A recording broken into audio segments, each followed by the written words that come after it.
오후 6시 직장인들이 한꺼번에 거리로 쏟아져 나옵니다. 지하철역으로 향하는 퇴근길 직장인들. 7만여 명이 일하는 판교 테크노밸리의 이른바 칼퇴근 모습입니다.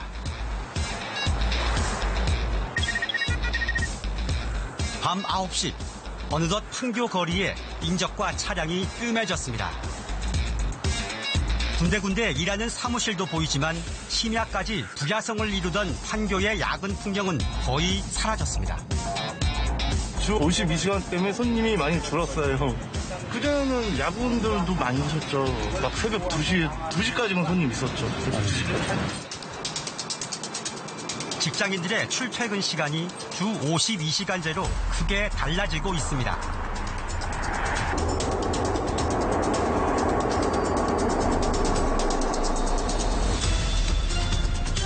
월화수목금 하루 8시간씩 기본 40시간. 여기에 일주일 동안 12시간까지만 추가 근무가 가능한 것이 주 52시간제입니다.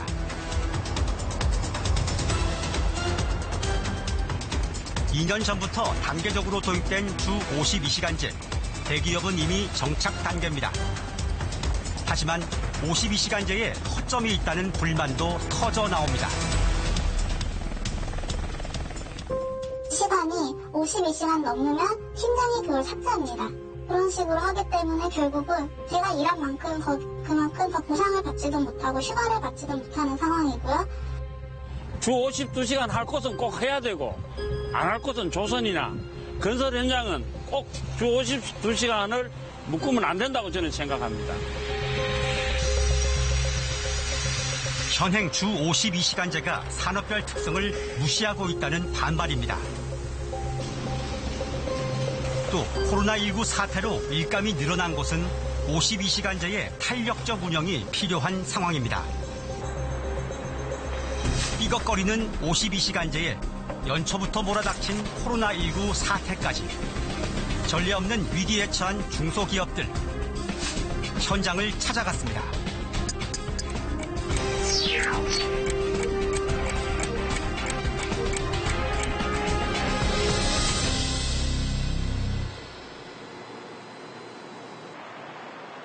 원단을 물들이는 염색 공장에서 하얀 김이 모락모락 피어납니다.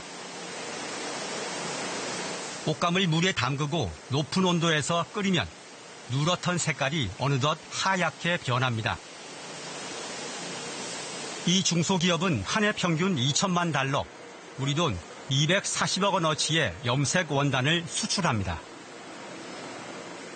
지금 현재 저희들이 공장에 구루마 500개가 꽉 차가 있을 정도로 물량이 많습니다. 저희들은 중동 판매를 하는데 중동 판매에 필라멘트 1등을 하고 있습니다.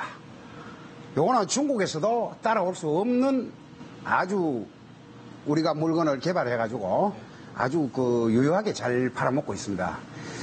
요런 거는 백화점에 1열 정도로 쫙 쌓아놔놓고 한 사람씩 빼가지고 가서 자기네들 옷을 해입는 아주 좋은 물건입니다. 2020년 새해를 앞두고 사우디아라비아 등에서 주문이 몰려 직원 160여 명이 휴일도 없이 일하고 있었습니다.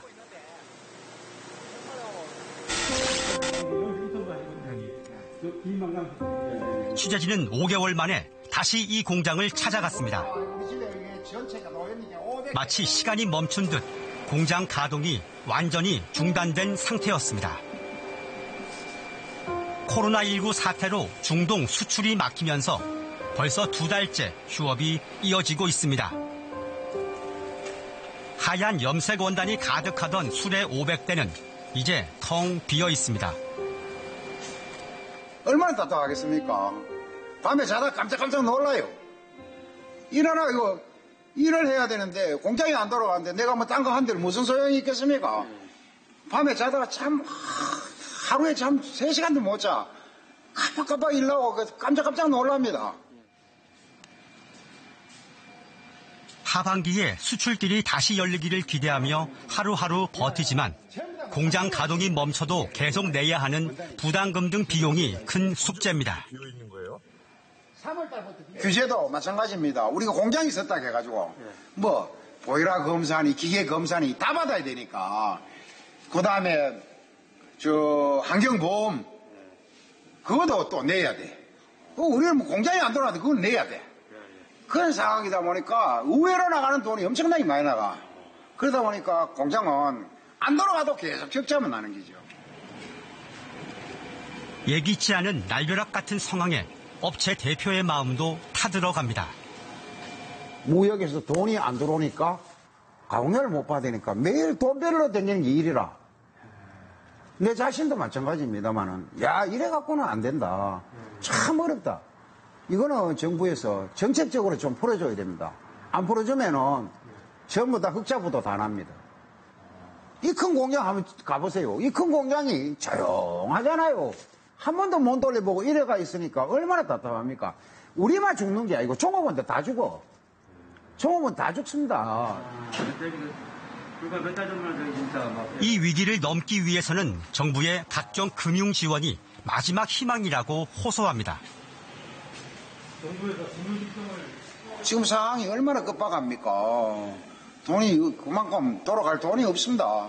그리고 정부에서 지원을 얼마나 해주겠습니까? 정부도 돈이 없지만은 일단 기업이 돌아갈 수 있게끔만 좀 만들어주고 그 다음 우리가 참 오다가 정상적으로 돌아오면 그때는 열심히 해가지고 우리가 다시 그 돈을 갚겠습니다. 남은 돈 1원짜리 하나 공짜로 먹어본 적 없습니다. 그러니까 좀 이거 열심히 해가 우리 갚겠습니다. 좀 싼 이자로 좀 도와주이소. 애절한 부탁입니다. 부탁드릴게요. 주로 수출에 의존해온 염색 공장들 대부분이 이곳과 상황이 비슷합니다.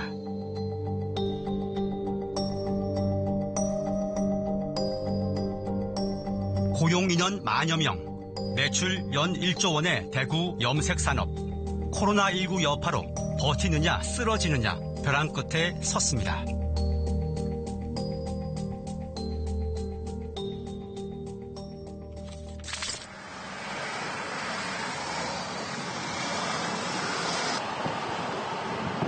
취재진은 수도권 최대 공업단지 가운데 하나인 인천 남동공단을 찾아갔습니다. 자동차 부품을 생산하는 이 중소기업은 오늘이 평일인데도 가동을 멈췄습니다. 한국에서는 K-방역 등의 성과로 다소 진정세지만 외국에서는 코로나 사태 장기화로 수출 물량이 아직 회복되지 않았기 때문입니다.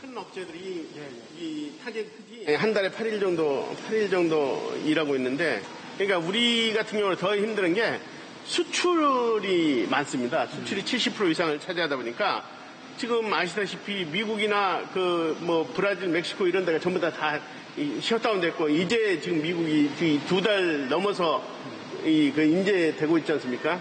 그래서 지금 더더욱 우리는 이 타격이 큽니다. 이 업체도 취재진이 처음 찾아갔던 지난해 12월에는 일감이 많아 휴일에도 일을 했지만 불과 5달 만에 상황이 달라졌습니다. 자동차 부품업체들은 앞으로 수출이 회복되기까지 몇 개월을 더 버텨내는 게 관건입니다. 아직도 은행 창구에 가면은 신용도가 낮은 기업들은 이 유동성 확보를 도저히 할 수가 없어요. 그러나 정부가 신용도가 낮은 부품업체까지 살리기 위해서 완성차 업체랑 같이 해서 상생협력기금을 마련하고 있습니다. 우리는 정부의 노력을 믿습니다. 그렇지만은 하루라도 한 시각이라도 더 빨리 진행했으면 하는 바람입니다. 실제로 정부에서는 코로나19로 피해를 입은 자동차 부품 산업 지원을 위해 5천억 원 규모의 상생특별 보증기금을 신설한다고 발표했습니다. 이번 하경정에서는 이 시기만 넘기면 우리 한국의 협력업체가 굉장히 경쟁력이 있습니다. 그것은 세계 완성차 업체들이 다 인정하는 거고, 우리 한국 부품의 품질이나 기술력 모든 게 월등합니다. 그래서 이것만 넘기면은 최근 정부의 재난지원금이 소상공인들에게 큰 도움을 주었듯이 중소수출업체에도 산업별로 대규모 지원이 필요하다는 지적이 나옵니다. 한 10일 전쯤에 이제 통계인데 이거보다 더 진전이 돼요. 코로나 사태는 이런 모든 것이 단절돼 있거든요. 물건도 넘어가지 않고 바이어도 만날 수도 없고 그래서 이런 관계를 새로 만들어야 되기 때문에 또 이제 상당한 기간이 소요가 되면 우리 중소기업의 수출은 이제 마이너스는 불가피해질 거고요. 그래서 이런 거를 좀 미리 대비하는 차원에서 정부가 좀 관심을 갖고 지원을 해주는 것이 마땅하다고 생각을 하고 있습니다.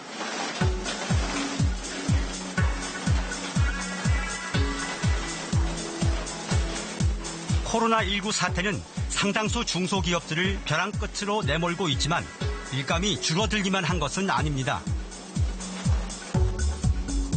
이 마스크 제조 공장은 코로나 사태로 수요가 폭증하자 최근 생산량을 몇 배로 늘렸습니다. 국민 건강을 위해 밤낮으로 일하는 직원들을 격려하려고 문 대통령과 고위 공직자들이 공장을 찾았습니다. 그보다 생산 물량은 한 3배 정도는 예정이에요. 더딥니다. 저희가 사태 이후에 한번 4배 다. 주야 24시간 일요일도 없고 휴일도 없습니다. 다만 지난번에 모여서 4주에 한 번 일요일에 한 번 딱 쉬었습니다. 그런 근로자들도 지금 오늘 나와 있어서 이렇게 이따가 말씀드릴 겁니다. 그래서 이게 수익도 좀 제한적이다. 주말도 없이 밤낮으로 일하다 보니 피할 수 없는 주 52시간 초과 근무. 이 문제를 법적으로 어떻게 해결할지 논의가 이어집니다. 지금 공장이 풀가동되고 특히 주말에도 계속해야 되기 때문에 52시간을 넘어서 특별 연장을 불러 어떻게 할까? 그거는 감안하고 있습니다. 이제 그 나중에 매를 받기로 하고요. 우선은 지금 고용노동부가 특별 연장 근로를 통해가지고 그런 거에 대해서는 다 이제 두렵고 앞으로 그런데 이제 워낙 계속 풀가동을 하시다 보면 근로자들이 그게 이제 걱정이죠. 김상조 청와대 정책실장의 얘기처럼 최근 노동당국에서는 주 52시간 초과 특별 연장 근로 인가 제도를 개정했습니다. 특별 연장 근로는 근로자 동의와 노동부 장관 인가를 받으면 주 52시간 초과 근로를 일시적으로 가능하게 법적으로 뒷받침하는 것으로서 엄격했던 인가 조건이 완화됐습니다.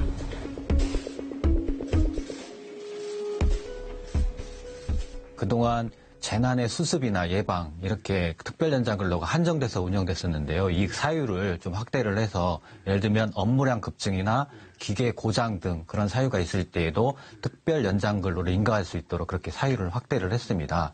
방역이나 의료 또는 마스크나 방역용품의 생산 그리고 중국이 공장이 가동 중단되면서 국내에서 대체 생산하는 그런 코로나19와 관련된 인가 건수가 1,118건으로 많은 부분을 차지하고 있습니다. 이런 특별 연장 근로가 도움이 되고 있지만 노사 합의 시에는 52시간제를 더 유연하고 탄력적으로 운용할 수 있도록 보완 입법이 필요하다고 중소기업 단체는 주장합니다. 특별 연장 근로가 이제 이번 마스크 생산업체나 자동차 부품업체 몇 개 업체만 시범적으로 시행을 했는데 아직도 이제 노동조합 입장에서 보면 이 부분이 문제가 있다는 법적 제기도 하지 않습니까? 그래서 이 부분에 대해서 기업이 필요하다면 노사가 합의를 한다면 급격한 생산량에 대비해서 생산량을 맞출 수 있도록 보다 더 쉽게 만들어야 된다는 거죠. 노동계약 저지하자! 노동계약 노조단체는 특별 연장 근로 조건 완화 그리고 주 52시간제 유연화 보완 입법이 장시간 노동으로 되돌아가는 것이라며 강력 반대한다는 입장입니다.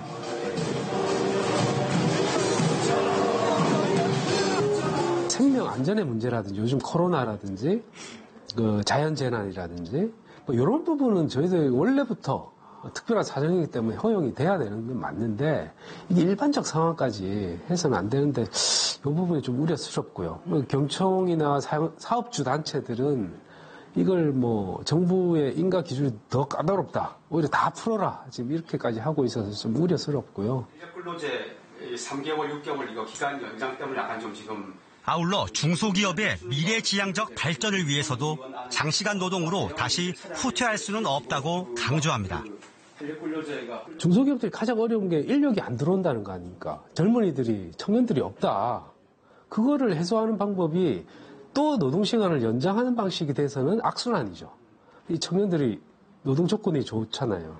그러면 워라밸 실현 가능하다라고 판단되면 청년들이 들어올 수밖에 없고. 노사 갈등 속에 중소기업 단체는 국회에 보완 입법을 요구합니다. 여당의 생각은 아무래도 노동계하고 조정적인 역할을 하려고 노력하는 분위기였고 우리 의견에 대해서는 그래도 진지하게 경청을 했습니다. 이런 가운데 경제사회노동위원회에서는 탄력근로제 단위 기간을 3개월에서 6개월로 연장하기로 합의했습니다. 또 이를 골자로 민주당 한정혜 의원이 대표 발의한 주 52시간제 탄력근로제 법안이 국회에 제출됐지만 20대 국회에서는 끝내 통과되지 않았습니다. 이런 혼란 속에 고용노동부는 법을 그대로 둔 채 일정 기간 단속을 하지 않는 이례적 조치를 전격 발표했습니다. 중소기업이 차질 없이 준비할 수 있도록 1년의 계도 기간을 부여하겠습니다. 시행규칙 개정을 통해 특별 연장근로 인가 사유를 확대하되 노동자 건강권이 훼손되는 일이 없도록 지도하겠습니다. 20대 국회 회기가 끝나면서 주 52시간제 보완 입법안은 자동 폐기됐고 이제 21대 국회에서 어떻게 될지 산업계와 노동계 모두 노심초사입니다.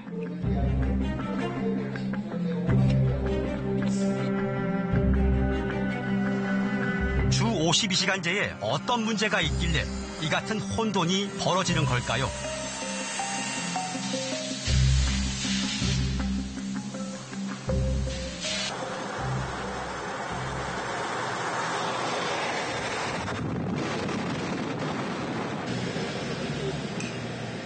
현장의 목소리를 들어보기 위해 국내 최대 조선소 도시 거제도로 향했습니다.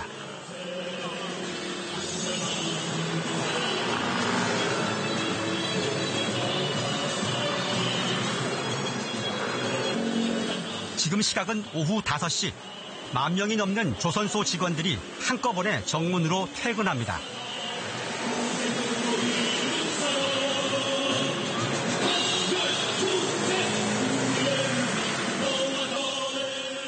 코로나19 사태로 인한 전 세계적 경기 침체가 가시화되면서 산업 현장은 폭풍 전야의 긴장감이 감돕니다.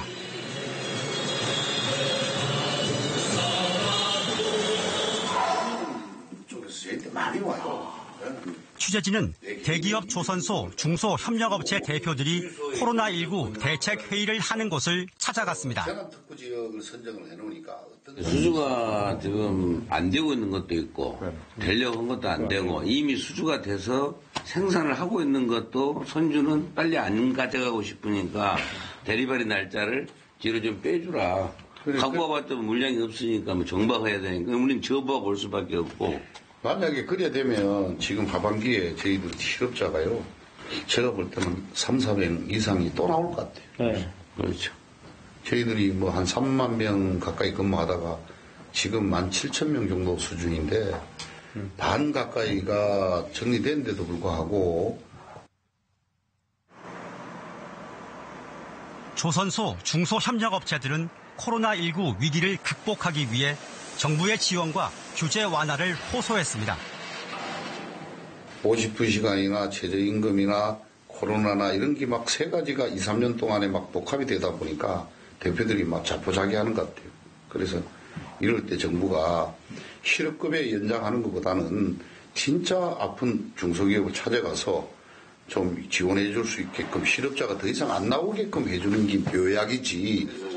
중공업 관련, 조선 관련 업종들은 사실 이들 대표들은 특히 주 52시간제의 탄력적 운용이 꼭 필요하다고 입을 모았습니다. 고용 유지하는 차원에서. 조선업 특성상 바깥에서 작업을 하기 때문에 날씨의 영향을 많이 받는데 일하기 좋은 봄, 가을에 더 장시간 일하고 반대로 한여름이나 장마철에는 적게 일할 수 있게 해달라는 겁니다. 비가 오고 이러면 저희들이 조업을 못해요. 그러면 비 온 우기철, 그다음에 진수 뭐 이런 걸 빼고 나면 과연 주 52시간이 맞출 수도 어렵다. 그래서 그게 끝나고 나면 저희들이 몰아치는 일들이 많습니다. 그 제일 큰 거는 선주, 발주처에서 일정을 좀 땡겨달라는 하든가.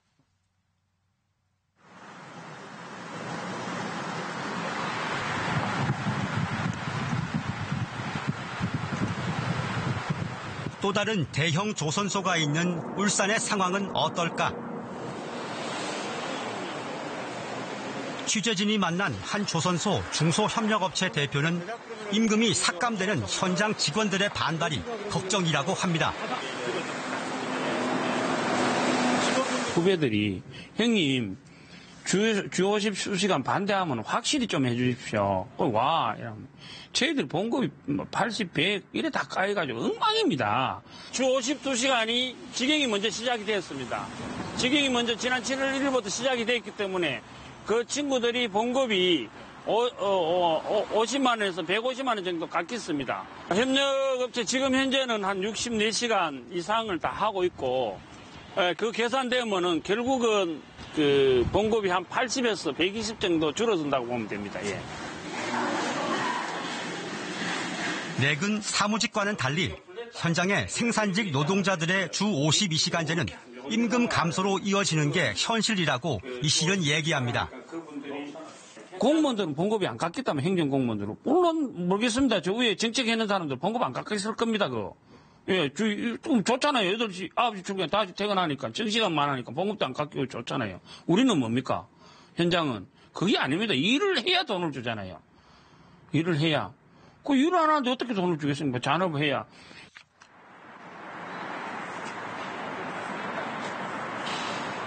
취재진은 건설업계에도 주 52시간제로 어려움에 부딪혔다는 얘기를 듣고 현장으로 향했습니다.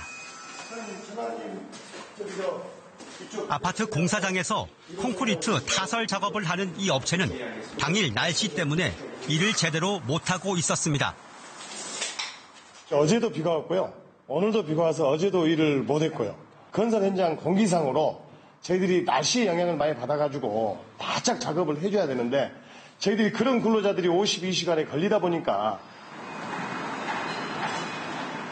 비가 오거나 얼음이 어는 시기에는 콘크리트 타설 작업이 어렵기 때문에 주 52시간제 운영에 날씨나 계절적 변수가 고려돼야 한다는 겁니다.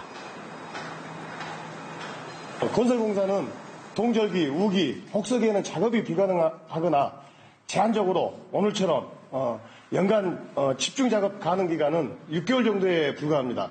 가장 많이 근로하는 근로자가 1년 평균 주 36시간밖에 일을 못하고 있는 실정입니다. 기상, 기후에 따른 작업 시간에 영향을 많이 받고 준공일에 척박한 공사는 단축된 근로시간 준수가 사실상 불가능하고 결국 시기에 따라 주 52시간보다 더 일하면 그 시간만큼 나중에 적게 일하는 탄력 근로제가 필요하다는 주장입니다. 아파트 입주일 또는 뭐 전시장의 이 개장 이런 어떤 준공일이 촉박한 경우에는 이런 탄력 근로제가 6개월 단위로 좀 충분히 최소한 6개월 단위는 보장이 돼야지만이 공기에 이상이 없이 공사를 마무리할 수 있다 이런 말씀드립니다. 지금 1분 남겠지만. 학계 일각에서도 현행 주 52시간제가 업계 특성에 맞춰 운용되도록 보완 입법이 필요하다고 지적합니다. 정부가 이 일자리를 늘리고 또 생산성을 높여서 소득을 키울 그런 마음이 있다면 빨리 이 주 52시간제는 전면 개편해야 된다. 그러니까 근로시간을 줄이는 거는 누구나 동의해요. 그러나 그 사정에 맞춰서 같은 것은 같고 다른 건 다르게 이렇게 제도를 운영할 수 있도록 바꾸는 게 가장 중요하다고 생각합니다.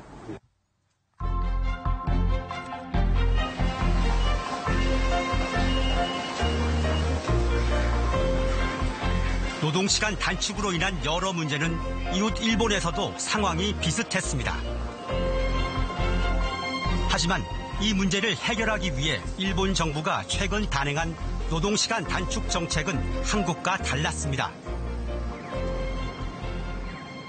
장시간 노동 관행을 개선하기 위한 일본의 노동개혁법은 이른바 일하는 방식 개혁 법률로 불리고 있습니다. 이 법의 가장 큰 특징은 일부 업종의 경우 노동시간 규제 예외를 인정하는 등 탄력적으로 운용되고 있다는 점입니다. 노동시간 규제 예외 가운데 대표적인 것은 건설 업무로서 앞으로 5년간 유예 기간을 두기로 했습니다. 건설업과 자동차 운전 같은 경우는 굉장히 노동력이 많이 부족합니다. 모든 업종 중에서 노동력이 많이 부족하기 때문에 특히 근무 시간을 줄이는 그 일하는 방식 개혁을 일괄적으로 적용하게 될 경우에 많은 문제점이 발생하게 되겠죠. 따라서 이런 점을 노동력 부족 문제를 좀 고려해서 좀 차등 적용을 한 걸로 알고 있습니다.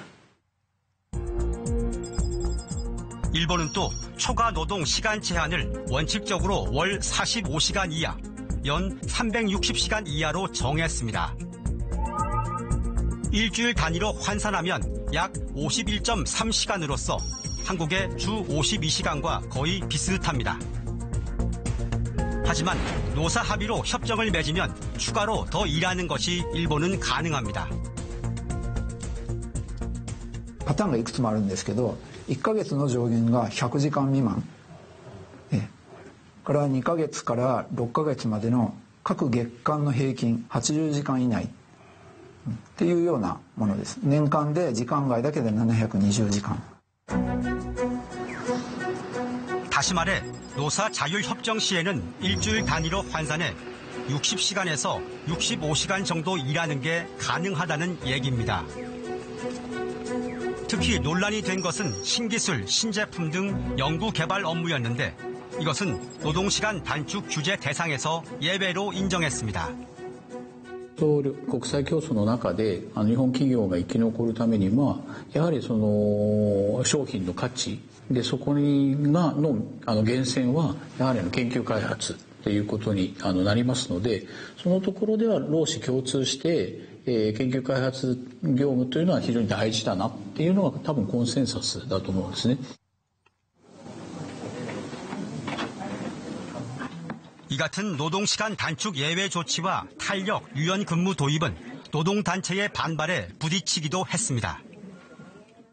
やっぱりいずれの業界で業界だからこう大変だからというのは理由にならないと思うんですよ。これらの業界でもやっぱり過労死っていうのは起こってるわけなので、速やかに時間外労働の上限規制を設けるべきだというふうに思います。 하지만 일본 정부는 노동시간 단축이 산업에 미치는 영향을 최소화하겠다며 이를 관철시킨 것으로 전해졌습니다.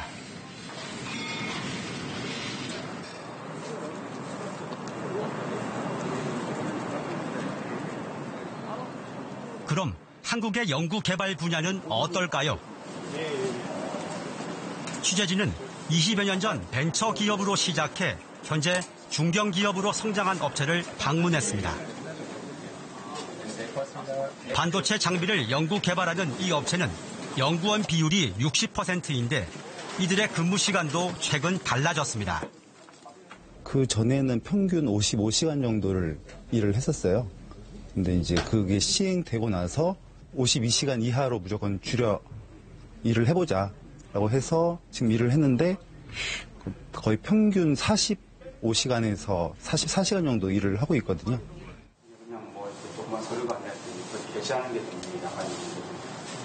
이 업체 대표에게 연구원들의 노동시간이 어떻게 줄었는지 물어봤습니다.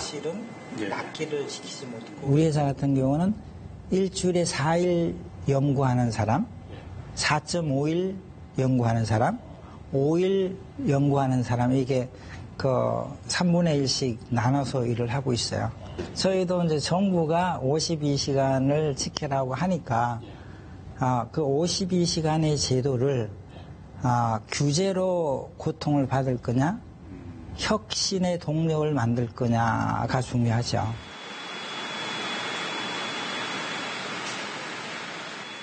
다만 황 대표는 아쉬움도 남는다고 털어놓습니다.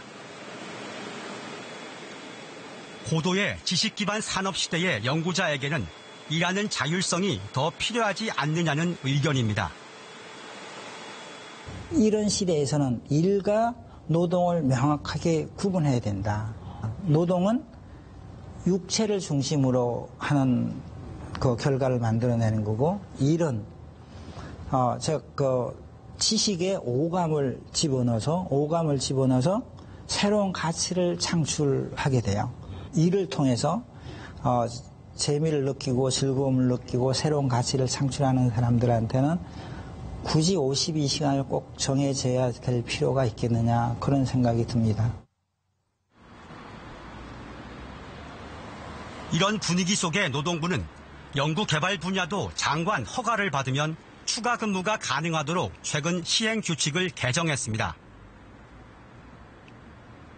특별 연장근로로 인가사유를 확대를 할 때 국가 경쟁력 강화를 위해서 고용노동부 장관이 인정하는 연구개발의 경우에도 특별 연장근로를 할 수 있도록 그렇게 범위에 포함을 시켰고요. 일각에서는 연구개발자들이 주 52시간 초과 근무 시 장관 허가를 받는 것보다는 고임금 전문 연구 인력들에게라도 노동시간의 유연성이 필요하다고 요구합니다.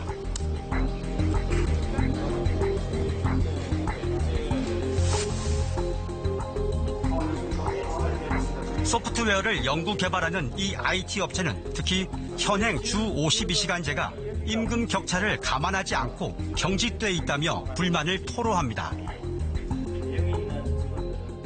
저희 회사 직원들 중에서 한 4명 정도가 연봉 1억 이상 받습니다. 선진국에서는 이런 전문 직종에 대해서는 상당 부분이 재량권을 그 기업한테 주고 있습니다. 왜냐하면 유연근로제가 되지 않고는 안 되는 상황이기 때문에 사실 법으로 강제해서 이런 지식산업을 근로시간을 단축한다는 것 자체가 저는 개인적으로 보면 오랫동안 이 업을 해왔지만 좀 넌센스가 아닌가. 이에 따라 연봉 1억 원 등의 기준을 정해 IT와 금융 등 고소득 전문직은 52시간제에서 제외시키자는 이른바 화이트컬러 제외 법안이 국회에 제출되기도 했습니다. 소득 상위 3%에 대해서는 주 52시간제 일률적으로 적용하지 말자. 그럼 상위 3%가 어느 정도 금액이냐면 연봉 1억이 넘습니다. 그럼 연봉 1억이 넘는 사람들을 뭔가 국가가 책임지는 게 자기가 알아서 할 수 있는 사람인데 그런 법안도 발의되는 건데. 실제로 일본은 연소득 1,075만엔, 우리 돈 1억 2천여만 원 이상 직원에게는 노사 합의에 따라 노동시간을 유연하게 하는 이른바 고도 프로페셔널 제도를 도입했습니다.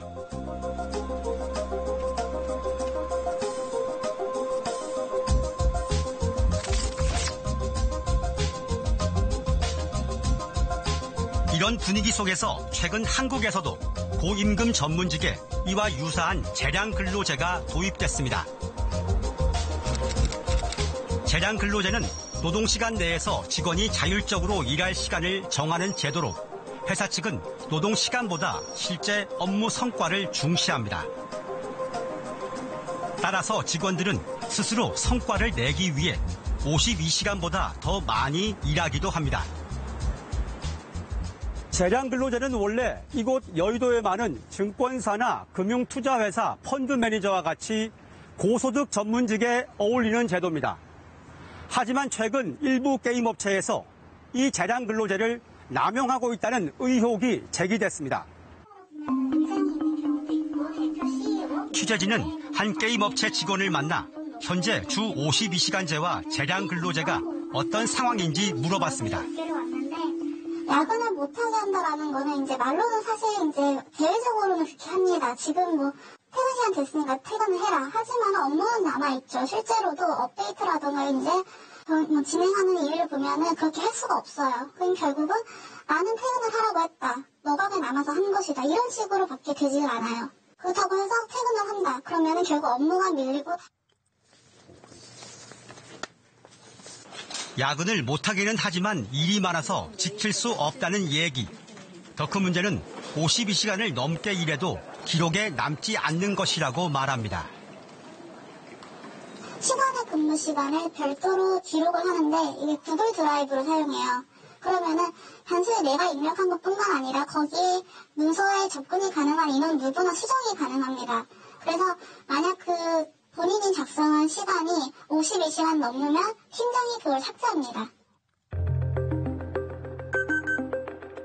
김 씨가 근무했던 게임 업체의 직원 익명 게시판에는 팀장들이 야근 없이는 불가능한 업무를 준다. 재량 근로제가 악용된다. 일이 많아 52시간에 끝내기 힘들다 등의 글이 올라와 있습니다. 이 문제에 대해 지난 4월 총선에서 정의당 비례대표로 당선된 유호정 의원은 게임업체 실명을 공개했습니다. 저는 지난 3월 18일부터 중견 게임회사 펄어비스의 재직자와 퇴직자로부터 제보를 받기 시작했습니다. 펄어비스가 포괄임금제를 피해 재량 근로제를 도입함으로써 노동자들을 공짜 노동과 장시간 노동에 내몰고 있다는 내용이었습니다. 유호정 의원은 자신이 과거에 게임업체에서 직접 일했던 경험을 살려 철저한 조사를 촉구했습니다. 고용노동부는 블랙기업 펄어비스에 대한 근로감독을 즉각 실시하십시오. 무시할 수 없는 수준의 간과할 수 없는 숫자의 제보와 증언이 모였습니다. IT 업계는 무엇보다 노동자의 창의성을 필요로 합니다. 노동권 보장 없이는 국민 행복도 기업 성장도 없습니다.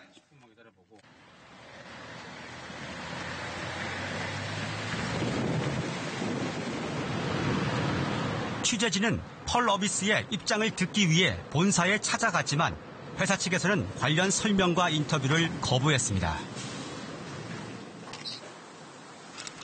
다만 장시간 노동 문제가 제기됐던 재량 근로제를 최근 폐지했으며 권고 사직 절차 역시 개선했다고 밝혔습니다. 또 자신들은 주 52시간제를 준수하고 있다고 말했습니다.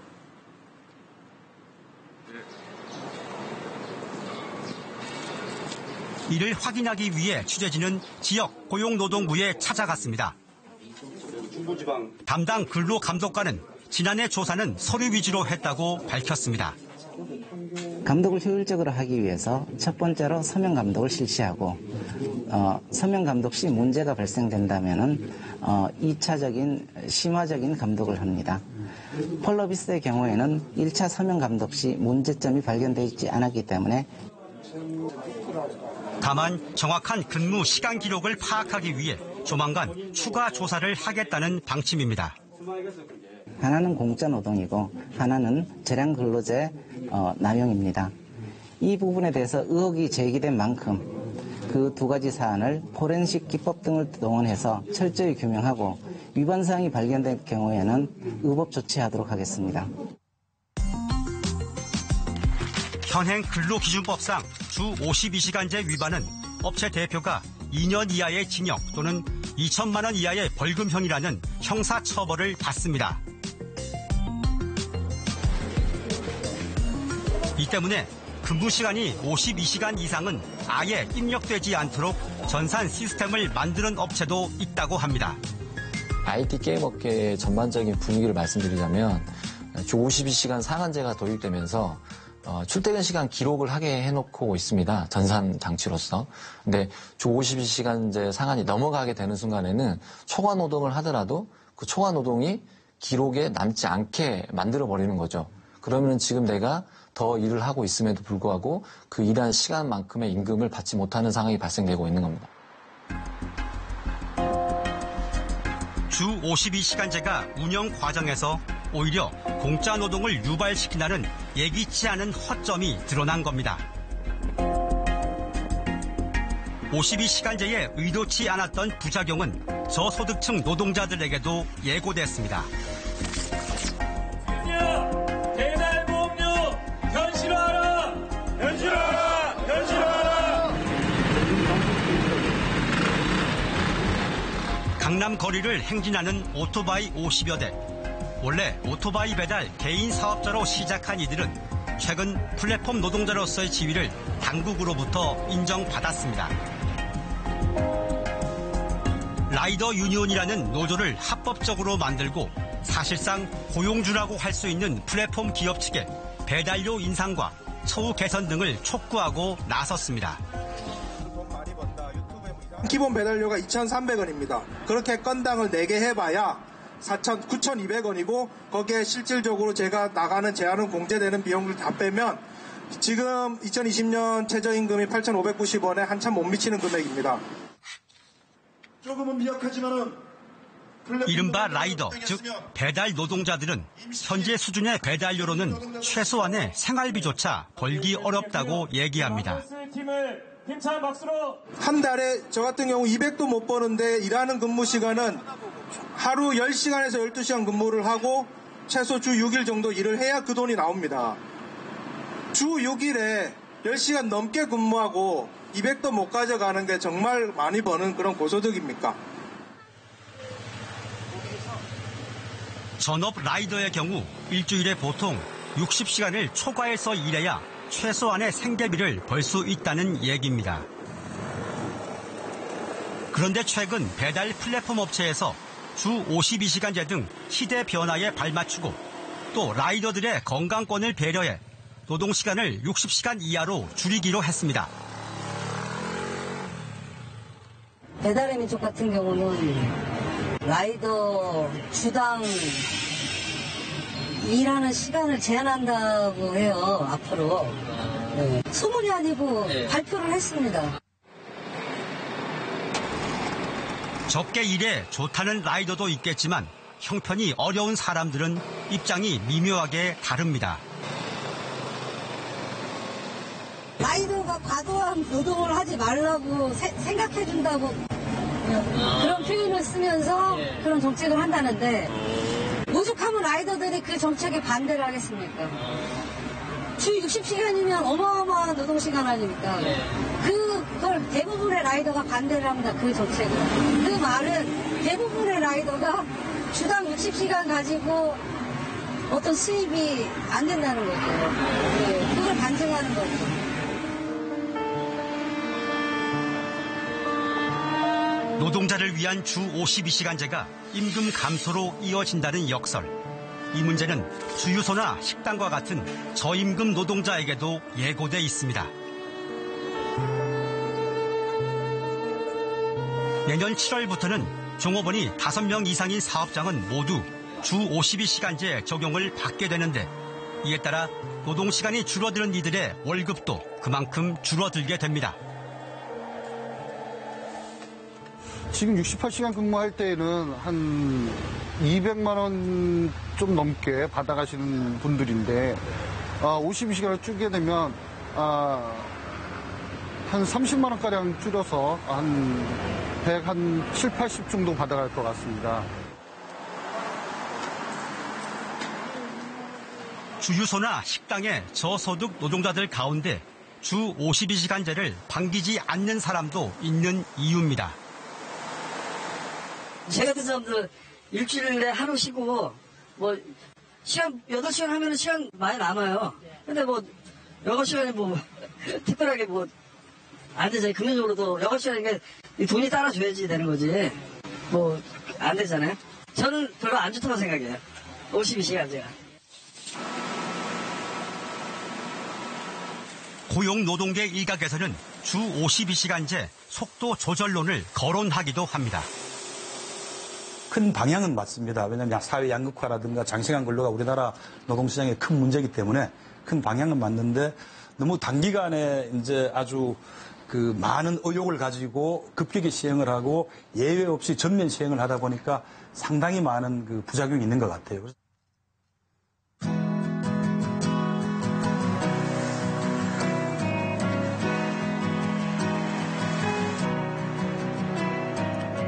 한국과 더불어 장시간 노동으로 악명 높은 일본에서는 노동시간 축소로 인한 임금 감소라는 부작용 문제를 해결하기 위해 어떤 시도가 진행 중일까?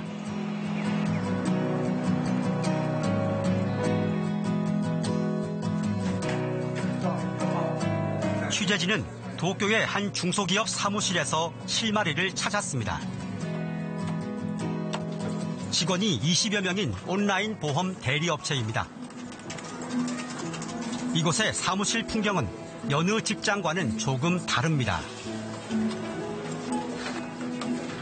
각 책상마다 시간 표시가 붙어 있습니다. 이 숫자는 오늘 일을 마치는 시각, 즉 퇴근 시각을 나타내고 있습니다. 한 직원의 모니터에 붙어 있는 노란색 카드. 지금 집중 시간이라는 글자가 써 있습니다. 다른 직원과 잡담 등으로부터 방해받지 않고 업무에만 집중하는 시간임을 알리는 것입니다. 사무실 게시판에는 직원 이름 옆에 현재 상황과 위치를 알려주는 스티커를 붙이도록 했습니다. 예를 들면 은행 창구, 외출, 재택근무, 사회 미팅 중 등인데 해당 직원의 현재 상황을 정확히 알려 업무 혼선이 없도록 한 겁니다. 그 결과 업무 집중도가 높아지면서 잔업을 없앤 것은 물론 직원들의 근무도 하루 7시간으로 줄이는 데 성공했습니다.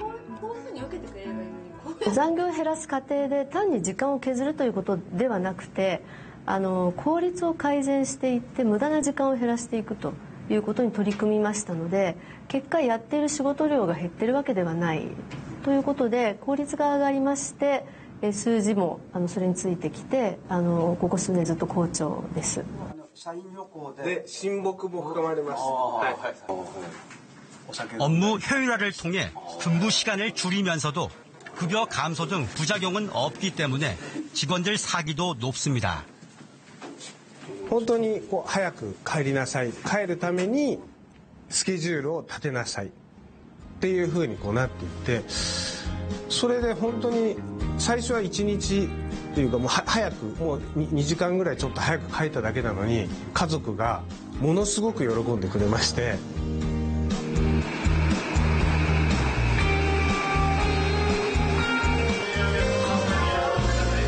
일본 중소기업의 이 같은 도전은 노동 생산성이 OECD 평균의 70% 수준에 불과한 한국에게도 타산지석이 될 수 있습니다. 중소기업들의 입장을 들어보면 근로시간 단축을 반대하는 것이 아니라 중소기업의 경영환경 등을 고려했을 때 현장에 안착하는 데 시간이 필요하다는 것이거든요. 근로시간 단축에 따라 중소기업의 생산성 향상을 지원하고 근로자들에게 생산성 향상의 결과물을 공유하는 중소기업들한테 인센티브를 강화할 필요가 있습니다.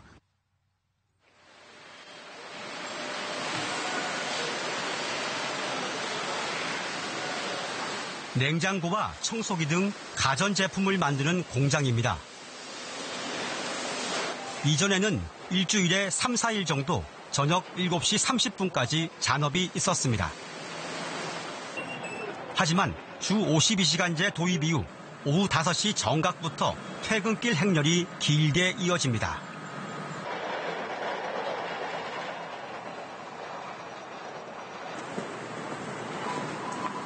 이른바 워킹맘인 이 직원은 일을 마치자마자 곧바로 어린이집으로 향합니다.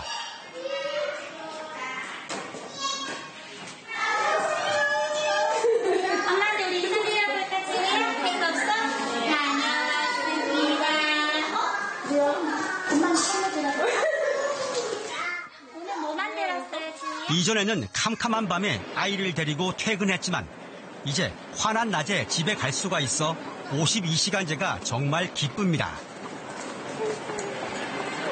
일단 아이들과 저녁 식사를 함께 할 수 있다는 것 자체가 큰 행복인 것 같고, 이제 끝나고 집에서 놀아줄 수 있는 시간이 더 많다 보니까 그런 게 너무 좋은 것 같습니다. 근무하신 지가 아까 한 달 더 하겠습니다. 그러면 24년 차. 예. 비슷한 시각 팀장급 직원인 허순 씨도 퇴근길에 나섭니다. 52시간제로 이제 관리자 직급도 오후 6시 즈음에는 집에 도착합니다. 아빠 왔다. 잘 지냈어? 이거 왔네. 아빠가 빨리 오니까 어때? 윤설이는? 아빠 얼굴 많이 못 봐서 슬픈데 아빠가 놀아주는 건 재밌어. 밥도 한 번에 먹고 우유도 먹고. 월급은 10% 정도 줄었지만 하루 종일 일에만 허덕이던 그 시절로 되돌아가고 싶지는 않습니다. 윤설 조심해. 뜨거워. 한 6시 40분쯤에 출근을 해서 예전에는 뭐 평균적으로 뭐 잔업 2시간 정도 하면 집에 오면 한 8시, 8시 반 정도 되죠. 뭐 깜깜하게 들어오면 뭐 어떨 때는 애들이 뭐 자고 있을 때도 있었고. 끝났나? 하지만 허 씨는 자신처럼 52시간제의 혜택을 당장 누리기 힘든 사람들도 있음을 잘 알고 있습니다. 저는 이제 대기업에 다니니까 좀 중소기업 사람들보다는 좀 받아들이는 거는 좀 그런데 중소기업이 워낙 좀 환경이 좀 연약한 부분이 없지 않아 있으니까 그런 부분에 대해서는 임금도 좀 적을 것 같고 그다음에 일을 이제 할 때는 좀 많이 해서 임금을 많이 받아야 되는데 그런 부분 좀 제재를 하다 보니까 일과 가정의 양립, 저녁이 있는 삶, 모든 직장인들의 바람입니다.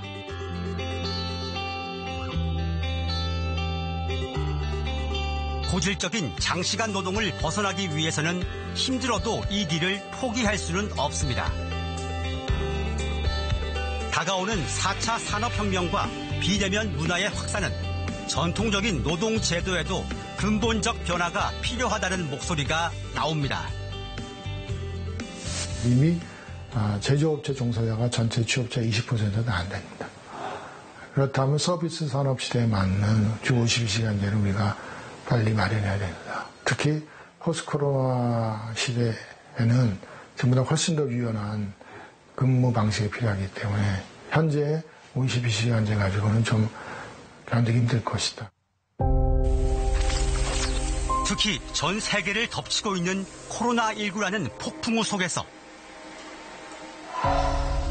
이제 노사정이 서로 양보하고 머리를 맞대야 할 시간입니다. 52시간제를 넘어 예측하기 힘든 포스트 코로나 시대의 사회 변화에 함께 대응해야 하기 때문입니다.